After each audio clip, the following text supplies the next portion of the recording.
नमो अर्हन्ताणं नमो सिद्धाणं नमो आयरीयाणं नमो अचायाणं नमो लोये सव्यसाहुणम्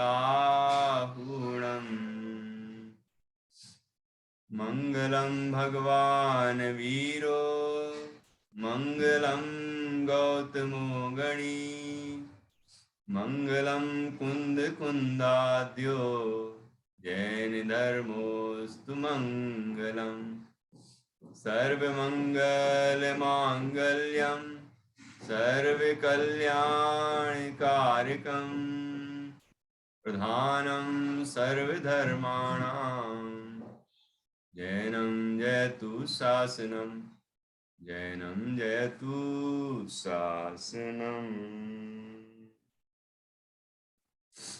जीवमजीवम दौवम जिणवर वस हैण जैणणे देठम देविंद विंद वंदम वंदे तं सवदा शिरसा।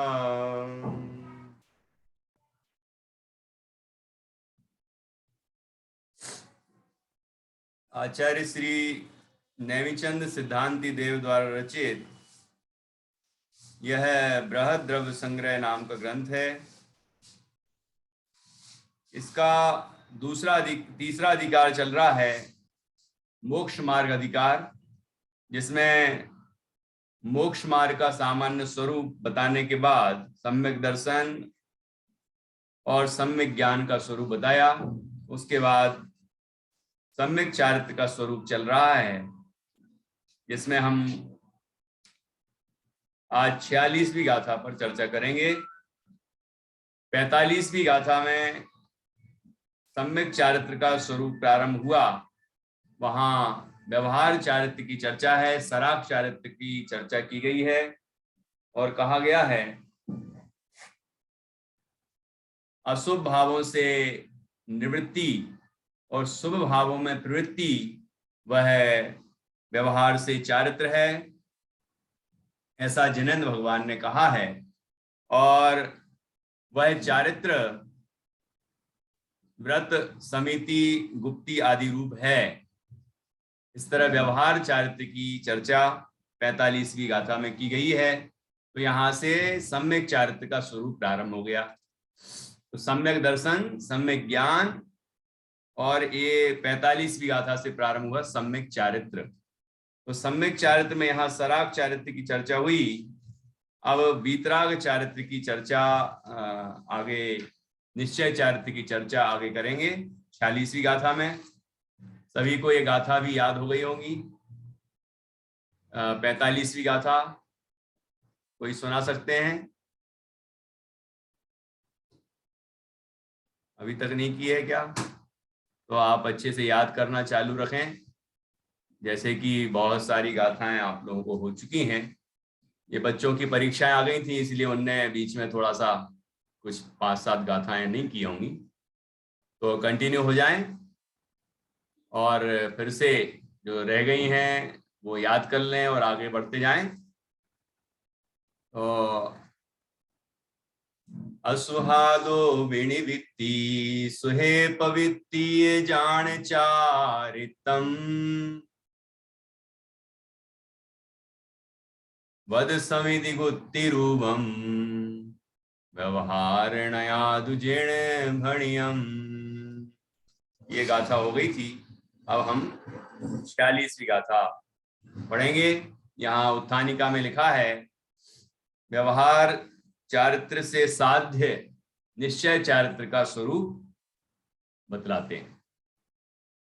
व्यवहार चारित्र से साध्य, ये चर्चा पहले भी आ चुकी है। व्यवहार चारित्र साधक है और निश्चय चारित्र साध्य है। इसका तात्पर्य क्या है? इसका तात्पर्य ये नहीं समझना है कि व्यवहार चारित्र करते करते निश्चय चारित्र की सिद्धि हो जाएगी। ऐसा नहीं, व्यवहार चारित्र साधक है अर्थात निमित्त कारण है, और निश्चय चारित्र साध्य है अर्थात कार्य है, वो नैमित्तिक कार्य है। इस तरह से समझना चाहिए। व्यवहार चारित्र अभाव रूप निमित्त है, ठीक है, और उसका अभाव होने पर निश्चय चारित्र होता है। व्यवहार चारित्र परंपरा से साधक है, परंपरा से कारण है, ठीक है, साक्षात कारण मतलब परंपरा से मोक्ष का कारण है। निश्चय चारित्र साक्षात मोक्ष का कारण। इस तरह हम पहले भी चर्चा करते हुए आए हैं, तो यहां भी वही समझना है। अब 46वीं गाथा देखिए। गाथा आप ध्यान से पढ़ेंगे तो अभी समझ में भी आएगी, याद भी हो जाएगी, ठीक है। ये यहाँ जो अभी बच्चे बैठे हुए हैं, नित्या, जान्या, मैत्री, इन सबको ये गाथाएं याद हो गई हैं। अभी परीक्षा के कारण 2, 4, 5 गाथाएं याद नहीं हुई हैं, तो वो भी कर लेंगे, वो पूरा ग्रंथ करेंगे, जैसे 6 ढाला की, भक्तांबर किया, और भी है ना, ये भी करेंगे वो। तो बड़े लोग भी प्रेरणा लेते रहें और अच्छे से याद करें। तो दूसरे बच्चे भी कर रहे हैं। साधना दीदी ने भी शायद 15 तो कर ही ली थी। आगे बढ़ी कि नहीं बढ़ी आप? नहीं बढ़ी? हाँ, बाहर चले गए ना, तो नहीं कर पाए। हाँ, लेकिन कर लेंगे, कर तो करेंगे, रहे हैं, तो कर ही लेंगे। बहुत अच्छा। आपका सुन रहे थे, जो रह गया था ना, वो सब अभी सुन रहे थे हम। हाँ हाँ, ठीक है, ठीक है। तो इससे बच्चों को भी प्रेरणा मिलती है। देखो, हमारी दादी याद कर रही हैं, तो हम भी याद करें, है ना? क्यों गुड़िया? चलो, बहुत अच्छा। यहाँ निधि जी ने भी कर ली है कुछ याद। कितनी याद हो गई? 10, 25, 20 तक लर्न हुई है, और बाकी सबका अर्थ, शब्द टू शब्द अर्थ निकाल लेती हूँ। बहुत अच्छा। देखो, 20 तक पहुंच गई दीदी, आपसे आगे नई नई जुड़ी है, नई नई मतलब स्वाध्याय से। स्वाध्याय अभी शुरू किया है, इसी क्लास से बोल रही थी कि इस क्लास से अटेंड किया है, तो इंटरेस्ट आने लगा और अब अच्छे से कर रही हैं। चलिए, बहुत बढ़िया। अब हम 46वीं गाथा पढ़ेंगे, जिसमें निश्चय चारित्र का स्वरूप बताया गया है। सभी ध्यान से सुनेंगे और अच्छे से समझेंगे, याद करेंगे। चलिए। बहिरभ्यंतर क्रिया, बहिरभ्यंतर क्रिया। वही देखो, हिंदी जैसा ही समझ लो। हिंदी हिंदी तो आती है ना सबको, वैसे ही लिपि तो वही है, देवनागरी, है ना? तो अब ऐसा लगता है प्राकृत गाथा है, तो कैसे समझ में आएगी? बिल्कुल आ जाएगी। बहुत सरल गाथा है, सरल भाषा है ये, ठीक है। बहिरभ्यंतर क्रिया, बहिरभ्यंतर क्रिया, रोहो रोहो, बहिरभ्यंतर क्रिया, रोहो भव कारणपणा सठम, भव कारणप, आदपा है ना, कारणपणा, पणा, सठम, स आदटा और ठा पूरा है, सठम बिंदी है ना। बहिरभ्यंतर क्रिया, रोहो भव कारणपणा सठम,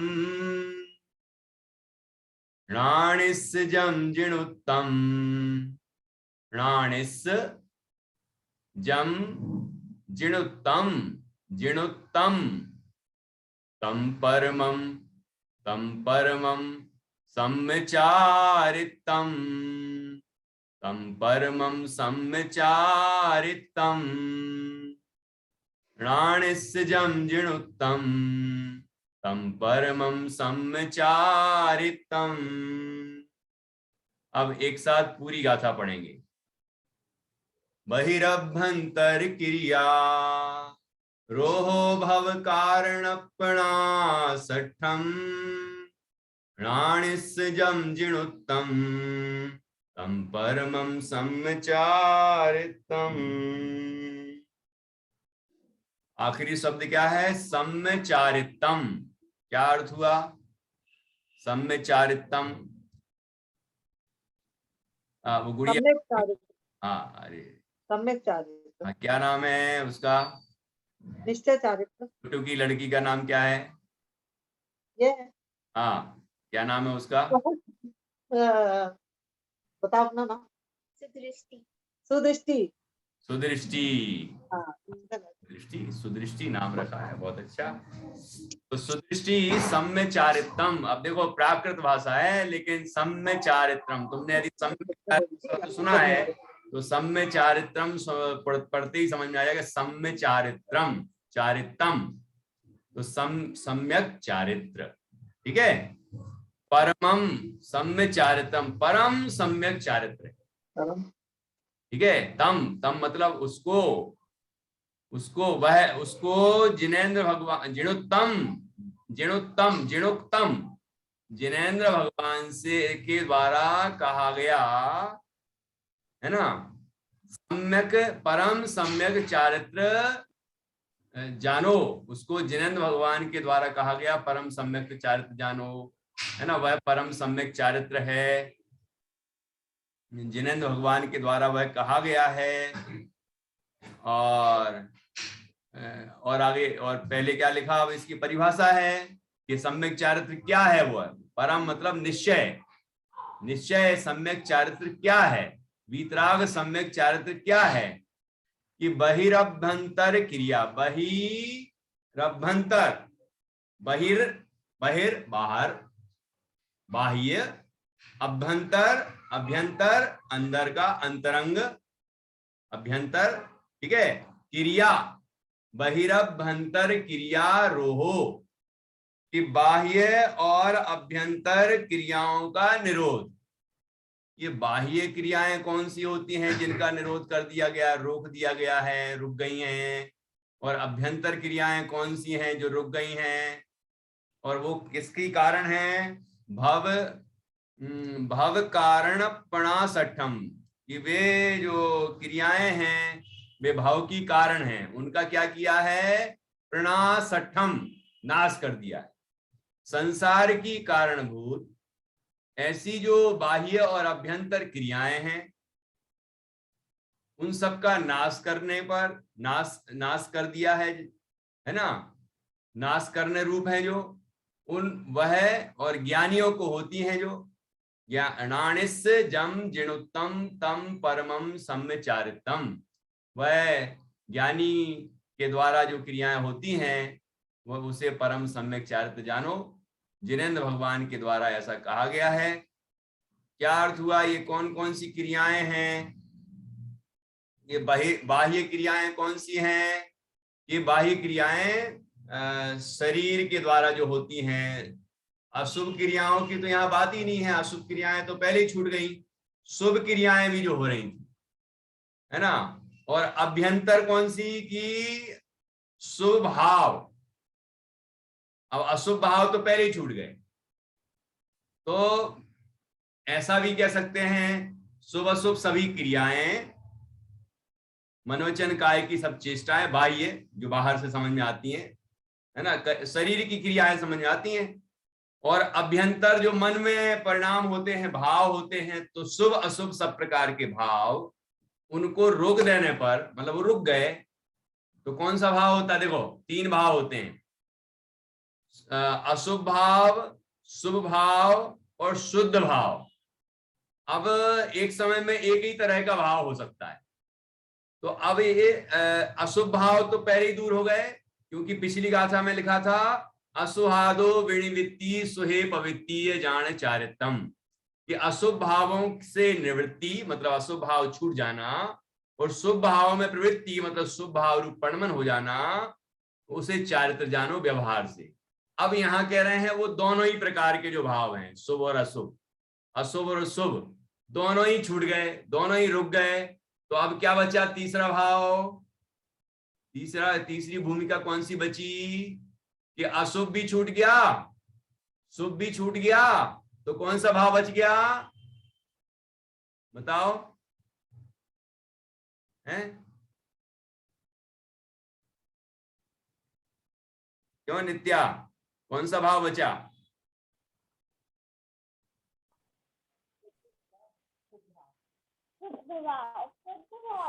अच्छा, शुद्ध भाव, ठीक है, बहुत अच्छा। देखो अब तीन प्रकार के भाव हैं, अशुभ, शुभ, शुद्ध।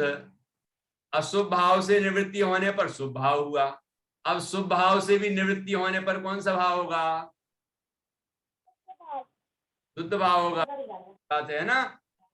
तो वह जो शुद्ध भाव हुआ वह कैसा है? शुभ अशुभ समस्त प्रकार की अंतरंग बहिरंग क्रियाओं के रुक जाने पर जो शुद्ध भाव हुआ वो भव कारणपणासठम, संसार के कारणों का नाश करने वाला है। वह शुद्ध भाव, वह वीतराग भाव, वह आत्मा के अनुभव से उत्पन्न शुद्ध भाव, वीतराग भाव, आनंद रूप भाव है ना, वह संसार के समस्त कारणों का अभाव कारण। संसार के जो कारण हैं, जिस कारण से संसार होता है, ठीक है ना, अशुभ भावों से संसार होता है, शुभ भावों से भी संसार ही बढ़ता है, और मिथ्यात्वादी जो भाव हैं उनसे संसार होता है। क्रोध मान माया लोभ हैं जो संसार के कारण हैं, तो सब पाप भाव, सारी कसाय भाव, सबका नाश होने पर, ठीक है, जो भाव प्रकट होता है, जो शुद्ध भाव वीतराग भाव प्रकट होता है, वह क्या है? वह परमम सम्यक चारित्रम, परम सम्यक चारित्र। किसने कहा, किसने बताया? कि जिणुक्तम, जिनेंद्र भगवान के द्वारा कहा गया है। वह किसको होता है? कि ज्ञानी को होता है, ठीक है। सम्यक दर्शन सम्यक ज्ञान पूर्वक होता है, इसलिए ज्ञानी को होता है, ऐसा लिखा। अब देखिए यहाँ पर हम पहले ये नीचे अर्थ दिया है उसको पढ़ते हैं, ये उत्थानी का ऊपर। अब उसी व्यवहार चारित्र से साध्य निश्चय चारित्र का निरूपण करते हैं। गाथा, संसार के कारणों का नाश करने के लिए ज्ञानी को जो बाह्य और अंतरंग क्रियाओं का निरोध है, श्री जिनेंद्र द्वारा कथित, वह परम सम्यक चारित्र है। ठीक है, स्पष्ट है। इसलिए वो बाह्य अभ्यंतर क्रियाओं का निरोध करते हैं कि जिससे संसार के सारे कारणों का नाश हो जाए। तो संसार के कारणों का नाश करने के लिए ज्ञानी को जो बाह्य और अभ्यंतर क्रियाओं का निरोध है, उसे क्या जानो, वह क्या है? श्री जिनेंद्र द्वारा कथित वह परम सम्यक चारित्र है। अब गाथा एक बार फिर से पढ़ेंगे और उसके बाद फिर हम टीका पढ़ेंगे। ठीक है, सभी अच्छे से पढ़ेंगे। बहिरभ्यंतर क्रिया रोहो भव कारणपणा सठम प्राणिस्जं जिणुत्तम तम परमं सम्चारितम।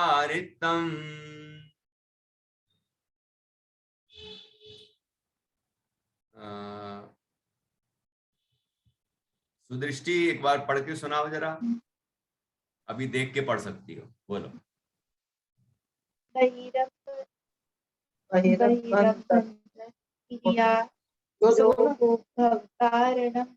कारणपणासठं प्राणिस्जं जिणुत्तम तं परमं सम्चारितम्। बढ़िया।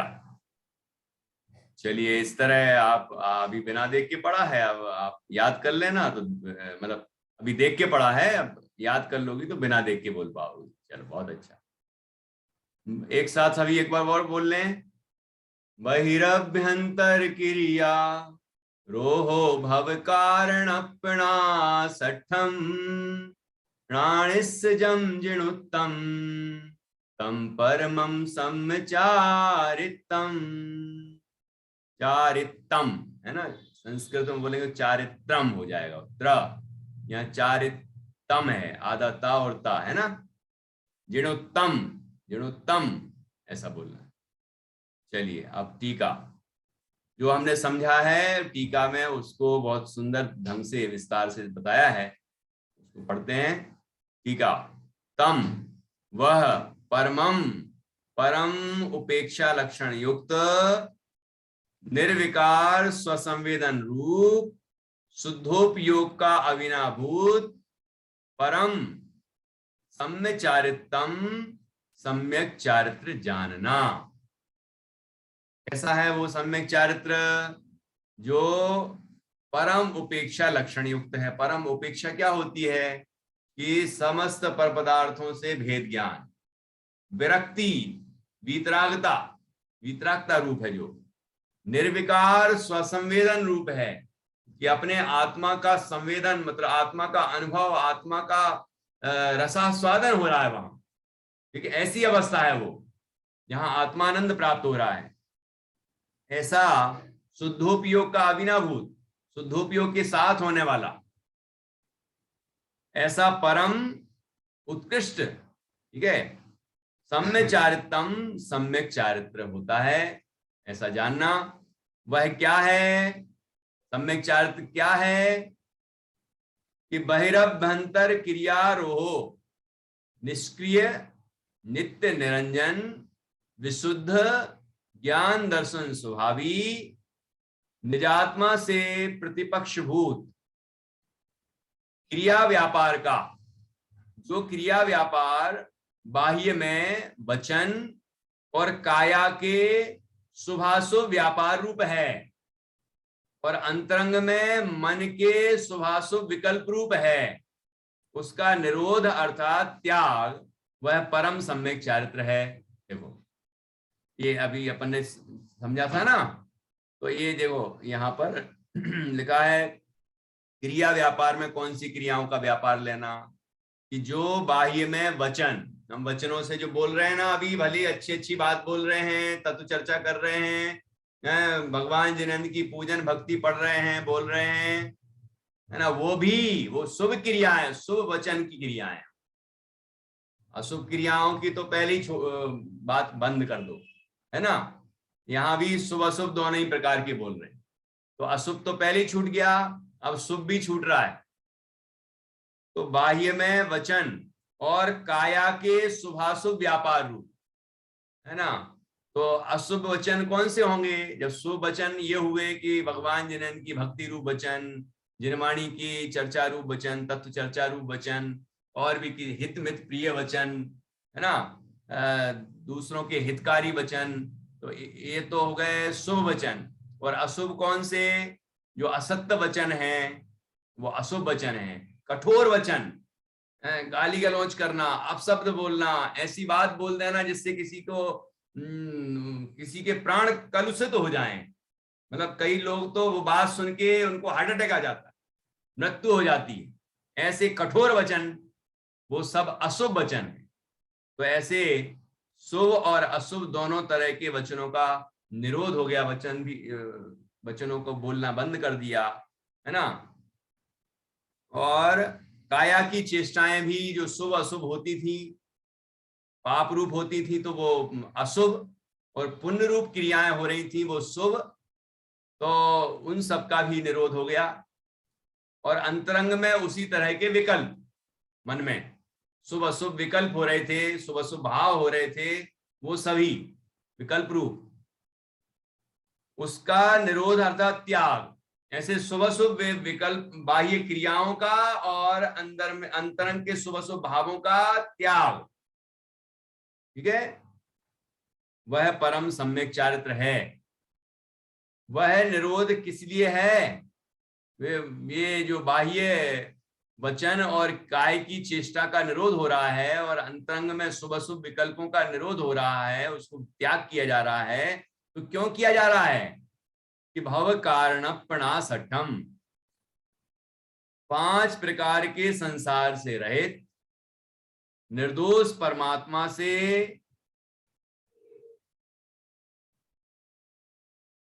विलक्षण जो संसार उस संसार के व्यापार के कारणभूत जो शुभ कर्म आश्रय उनके विनाश के लिए। बाल बोध में आप लोगों ने पढ़ा हो, यदि चार गति वाला पाठ है, उसके आखिरी में आया, गतियां है ना पाठ, गतियां, आखिरी में आया कि ये चारों गतियों का स्वरूप समझने से क्या लाभ है। तो वहां लिखा कि चारों गतियों में परिभ्रमण का कारण एक शुभाशुभ भाव है और उससे छूटने का उपाय एक वीतराग भाव है। तो हम सभी आत्मा के आश्रय से वीतराग भाव को प्रकट करें, शुभाशुभ भावों से मुक्त हों और संसार के चतुर्गति के भ्रमण से छूटकर पंचम गति मोक्ष की प्राप्ति करें। यह इसको जानने से लाभ है कि नहीं। तो शुभ अशुभ दोनों ही भाव संसार के कारण है, दोनों ही भाव।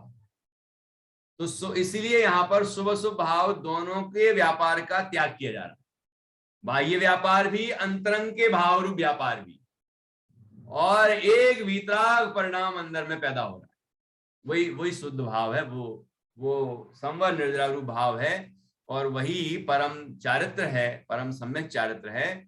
ये बात यहाँ कही गई। तो ऐसे जो संसार, उस संसार के व्यापार के कारणभूत जो शुभाशुभ कर्माश्रय उनके विनाश के लिए है, ऐसा बाह्य और अंतरंग क्रियाओं के निरोध रूप चारित्र किसको होता है, किसे होता है ऐसा चारित्र? प्राणिस्य, ज्ञानी को, निश्चय रत्नत्रय स्वरूप अभेद ज्ञानी को ऐसा चारित्र होता है। ये देखो, अभेद ज्ञानी लिखा, भेद ज्ञानी नहीं लिखा। तो सुना होगा भेद ज्ञानी को होता है, यहाँ तो अभेद ज्ञानी को लिखा है। ये अभेद ज्ञानी को क्यों लिखा? संस्कृत में भी अभेद ज्ञानी लिखा है, तो अभेद ज्ञानी क्यों? भेद ज्ञानी लिखना चाहिए ना। तो भेद ज्ञानी की अलग विवक्षा है कि जो शरीर आदि और समस्त पर पदार्थों से भिन्न अपने आत्मा को जानता है, वह भेद ज्ञानी। तो वो तो भेद ज्ञानी, ये भी है ज्ञानी। लेकिन यहाँ अभेद ज्ञानी क्यों? कि ये अभेद रत्नत्रय स्वरूप है ना। अभेद रत्नत्रय मतलब अपने आत्मा के साथ अभेद हो रहा है, मतलब अभेद जो आत्म तत्व है, जो दृष्टि का विषय है, उसमें एकाकार हो रहा है, उसमें लीन हो रहा है, इसलिए अभेद ज्ञानी। भेद वो यहाँ पर अभेद वो भेद ज्ञान का निषेध नहीं है, यहाँ अभेद भेद का निषेध है। भेद का मतलब क्या? जो गुण भेद, पर्याय भेद है ना, व्यवहार रत्नत्रय के विकल्प, ये भेद है, भेद सो व्यवहार। यहां अभेद का अर्थ निश्चय, ठीक है, निश्चय रत्नत्रय स्वरूप अभेद ज्ञानी लिखा ना। तो निश्चय रत्नत्रय क्या है कि अपने आत्मा की श्रद्धा ज्ञान और उसमें लीनता रूप परिणाम, वो अभेद ज्ञान है, अभेद रत्नत्रय है, ऐसा समझना निश्चय रत्नत्रय। तो निश्चय रत्नत्रय स्वरूप अभेद ज्ञानी को ऐसा चारित्र होता है। तथा वह चारित्र कैसा है? कि वह चारित्र जिनेन्द्र देव वीतरागी सर्वज्ञ द्वारा कथित है। किसने कहा है? ये किसी फुटपातिया ने नहीं कहा है। न्याय शास्त्र में एक शब्द आता है रथ्या पुरुष। रथ्या पुरुष ने नहीं कहा है, राह चलते किसी ने भी कुछ भी कह दिया हो, है ना। ये वीतरागी सर्वज्ञ परमात्मा ने कहा है। देखो, दो विशेषताएं, वीतरागी हैं और सर्वज्ञ भी हैं। वीतरागी हैं इसका तात्पर्य हुआ कि वो किसी से राग द्वेष करके कोई शिक्षा नहीं देते, सब जीवों का कल्याण हो ऐसी सर्वोदयी उनकी देशना होती है, किसी से कोई भेदभाव नहीं होता उनके। वीतराग हैं, सर्वज्ञ हैं। सर्वज्ञ हैं अर्थात लोकालोक के समस्त पदार्थों को वो जानते हैं, समस्त पदार्थ लोकालोक के उनको ज्ञात हुए हैं। तो जो सब कुछ उनने देखा है, जाना है, उसी को वो बताते हैं। ऐसा नहीं है कि अपनी कल्पना से कुछ भी बता दें, हाँ ऐसा हो रहा होगा, ऐसा हो रहा होगा। आपने देखा होगा टीवी में कोई आते, ब्रह्मा विष्णु महेश का आता है, तो कोई आया यहाँ से दौड़ता हुआ कि भगवान इस धरती पर आपको पता है क्या चल रहा है? कि हाँ मैं तो सब जानता हूं, लेकिन तुम बताओ क्या चल रहा है? अरे तुम सब जानते हो तो फिर पूछते क्यों हो कि क्या चल रहा है? यहाँ भगवान जिनन तो नहीं पूछते किसी से, वो तो सारे लोकालोक को जानते हैं, तो वो बताते हैं सबको, पूछते नहीं है कि गणधरों से पूछने लगे कि चक्रवर्तियों से पूछने लगे कि किसी और मुनिराजों से पूछने लगे। नहीं नहीं नहीं, गणधर ऐसे बैठते हैं उनके सामने ऐसे हाथ जोड़ के। गणधर जो 4 ज्ञान के धारी होते हैं, द्वादशांग के पाठी होते हैं, है ना, वो हाथ जोड़ के बैठते हैं कि भगवान आज हमें कुछ विशेष मिलेगा, है ना, और उनकी दिव्य ध्वनि सुनते हैं बराबर, इतनी विनम्रता पूर्वक। और इंद्र भी ऐसे सुनते हैं हाथ जोड़ के, चक्रवर्ती भी, ठीक है ना, 100 इंद्रों की उपस्थिति में दिव्य ध्वनि कीर्ति है। ऐसे होते हैं हमारे जिनन परमात्मा, वीतरागी और सर्वज्ञ हैं वो जैसा वस्तु का स्वरूप है वैसा ही निरूपित करते हैं, और वो उनने खुद अनुभव किया है, और उस मतलब उस मार्ग से वो मंजिल पाई है, वो मोक्ष को पाया है मोक्ष मार्ग से, तो वो हम सभी को मोक्ष मार्ग बताते हैं कि ऐसा ही है, अन्य प्रकार नहीं है। इस तरह हमने भी पाया है, इस तरह अनादि से अनंतों सिद्ध हुए हैं, ऐसे ही विधि से आगे भी होंगे, ठीक है ना। और तुम शासन से अमेय जीव शिव गए जाहि जय हैं सदीव, यही विधि है, दूसरी कोई विधि नहीं है। तो यहां पर लिखा कि जिनोत्तम वह चारित्र जिनेन्द्र देव वीतराग सर्वज्ञ द्वारा कथित है, इस प्रकार वीतराग सम्यक दर्शन और सम्यक ज्ञान के अविनाभूत तथा निश्चय रत्नत्रय स्वरूप, निश्चय मोक्ष मार्ग के तीसरे अवयव रूप वीतराग चारित्र का व्याख्यान किया। ये अविनाभूत का क्या अर्थ होता है? अविना, अविना बिना, बिना शब्द है ना, बिना, तो अविना बिना उसके हो, अविनाभूत बिना उसके नहीं होता। यहाँ क्या अर्थ होगा? बिना उसके नहीं हो वह अविनाभूत। अविनाभावी शब्द भी आता है, अविनाभावी, कि उसके बिना ना हो। देखो सम्यक दर्शन और सम्यक ज्ञान के बिना जो नहीं होता, वीतराग सम्यक दर्शन और सम्यक ज्ञान के बिना जो नहीं होता, मतलब क्या कि वीतराग सम्यक दर्शन और सम्यक ज्ञान के होने पर ही जो होता है, क्या? सम्यक चारित्र, ठीक है ना। चारित्र कब सम्यक होता है? कि जब ज्ञान और दर्शन सम्यक होता है। ज्ञान कब सम्यक होता है? कि जब दर्शन सम्यक होता है, मतलब श्रद्धा सम्यक होती है। सम्यक दर्शन होने पर ज्ञान भी सम्यक होता है और चारित्र भी सम्यक होता है। ये विधि है, इसलिए उसको कहेंगे अविनाभूत या अविनाभावी, ठीक। तो ऐसा ये सम्यक वीतराग चारित्र का निरूपण या वीतराग सम्यक चारित्र का निरूपण यहाँ पर किया है। ये सम्यक चारित्र के पहले परम क्यों लगाया? परम सम्य, परमम सम्य चारित्रम, तो परम, इसे परम शब्द वीतराग का प्रतीक है, वीतराग सम्यक चारित्र, क्योंकि इसके पिछली गाथा में सराग सम्यक चारित्र का वर्णन किया था। व्यवहार से जिसे चारित्र कहते हैं वह सराग सम्यक चारित्र है, और निश्चय से जिसे चारित्र कहते हैं वह वीतराग सम्यक चारित्र है। निश्चय से किसे सम्यक चारित्र कहते हैं? जो यहां बताया है कि जो मन वचन काय की चेष्टाओं से रहित है, जो शुभाशुभ परिणामों से रहित है, जो अपने शुद्धात्म तत्व की श्रद्धा ज्ञान और उसमें लीनता से सहित है, जो वीतराग भाव से सहित है, जो आत्मा के संवेदन स्वरूप है और उससे जिसमें आनंद प्रकट हो रहा है ना, ऐसा आत्मा की श्रद्धा और ज्ञान के साथ जो वीतरागता प्रकट होती है, जो स्वरूप में रमणता रूप चारित्र होता है, वही परम सम्यक चारित्र है, अर्थात वीतराग चारित्र है, जो शुद्ध भाव रूप है, शुद्ध भाव शुद्धोपयोग के साथ अविनाभूत है। ऐसा यहाँ पर परम सम्यक चारित्र ऐसा कहा गया है, क्योंकि पिछली गाथा में अशुभ भाव से निवृत्ति और शुभ भाव में प्रवृत्ति बताई थी, व्यवहार से सम्यक चारित्र। मतलब व्रत, शील, संयम वगैरह को चारित्र कहा गया था, तो वह व्यवहार चारित्र है, उसको सराग चारित्र भी कहते हैं। मोक्ष मार्ग में साधक दशा में ये दोनों ही तरह के परिणाम पाए जाते हैं।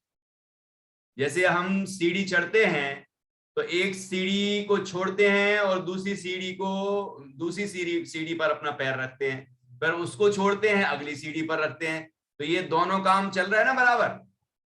पिछली सीढ़ी को छोड़ना और अगली सीढ़ी पर आगे बढ़ना, ये कार्य एक साथ साथ में चल रहा है, छोड़ना और आगे बढ़ना, अगले पर जाना। ऐसे ही यहाँ पर वो व्यवहार चारित्र धीरे धीरे घट रहा है और निश्चय चारित्र धीरे धीरे बढ़ रहा है। शुभ भाव धीरे धीरे घट रहा है और शुद्ध भाव की धीरे धीरे वृद्धि हो रही है, या ऐसा कहें कि अपने स्वरूप में स्थिरता धीरे धीरे बढ़ रही है और अस्थिरता धीरे धीरे घट रही है। ठीक है ना, इस तरह से यहाँ कार्य हो रहा है। तो ऐसे मोक्ष मार्ग में आगे बढ़ते बढ़ते जब सम्यक दर्शन और सम्यक ज्ञान पूर्वक चारित्र की पूर्णता होती है तो फिर केवल ज्ञान उत्पन्न हो जाता है, अरहंत अवस्था प्रकट हो जाती है, परम आनंद होता है, ऐसी दशा प्रकट होती है। तो इसी का वर्णन यहाँ पर किया गया है। इस तरह यहाँ सम्यक चारित्र का वर्णन भी दो गाथाओं में पूर्ण हो गया। ठीक है, अब यहाँ पर वर्णन क्या आएगा? अब वर्णन किस चीज का है कि वो जो निश्चय मोक्ष मार्ग, व्यवहार मोक्ष मार्ग है, उसका अभ्यास साधक जीव कैसे करता है, ध्यान की अवस्था कैसी होती है, इसका वर्णन अब यहाँ आने वाला है। मतलब ध्यान का स्वरूप आने वाला है। ठीक है, 47वीं गाथा से ये वर्णन यहाँ पर प्रारंभ होता है और बहुत ही सुंदर प्रकरण है, बहुत सुंदर प्रकरण है। यहाँ पर ध्यान के मोक्ष मार्ग की सिद्धि के लिए ध्यान के अभ्यास की प्रेरणा दी है और ध्यान किस तरह करना चाहिए। सारी दुनिया में ध्यान की बात करते हैं, लेकिन ध्यान किसका करना है, ध्यान कैसे करना है और ध्यान का फल क्या मिलेगा, है ना। अब दुनिया भर का ध्यान कराएंगे, आर्त ध्यान और रौद्र ध्यान कराएंगे, तो उससे फल क्या मिलेगा? आकुलता, संसार की वृद्धि, है ना। लेकिन आत्मा का ध्यान होगा तो परम आनंद मिलेगा।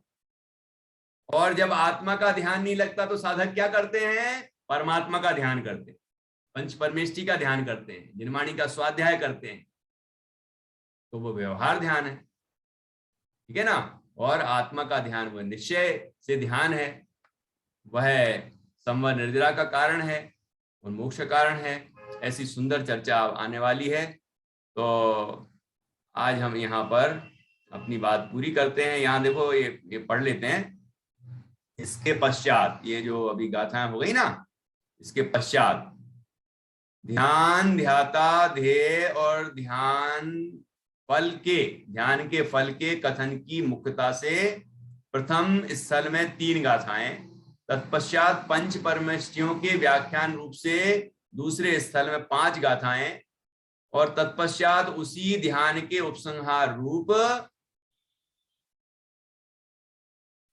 व्याख्यान द्वारा तीसरे स्थल में 4 गाथाएं हैं। इस प्रकार तीनों स्थलों के समुदाय द्वारा 12 गाथाओं संबंधी दूसरे अंतराधिकार की समुदाय रूप भूमिका है।